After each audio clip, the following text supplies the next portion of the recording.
తిరుపతి నియోజకవర్గ పరిధిలో అందిన దరఖాస్తులను ఎప్పటికప్పుడు పరిష్కరించాలని తిరుపతి నియోజకవర్గ ఓటరు నమోదు అధికారి కమిషనర్ ఎన్ మౌర్య అన్నారు.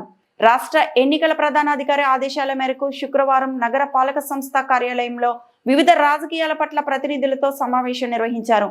ఈ సందర్భంగా నియోజకవర్గ ఓటరు నమోదు అధికారి మాట్లాడుతూ నగరంలోని ప్రజల నుండి వచ్చిన ఫారం 6, 7, 8 వంటి దరఖాస్తులను బిఎన్ఓలు పరిశీలించి వెంటనే పరిష్కరించాలని అన్నారు.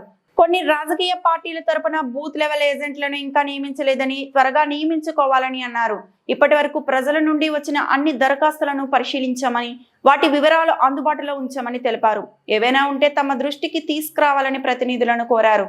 పారదర్శకమైన ఓటర్ల జాబితా తయారు చేసేందుకు అందరూ సహకరించాలని పిలుపునిచ్చారు. పార్టీల ప్రతినిధులు ఇచ్చిన గడువులోపు బూత్ లెవెల్ ఏజెంట్లను నియమించుకోవాలని అన్నారు. ఈ సమావేశంలో డిప్యూటీ కమిషనర్ అమరయ్య, తహసీల్దార్ సురేష్ బాబు, వివిధ రాజకీయ పార్టీల ప్రతినిధులు, సిబ్బంది పాల్గొన్నారు.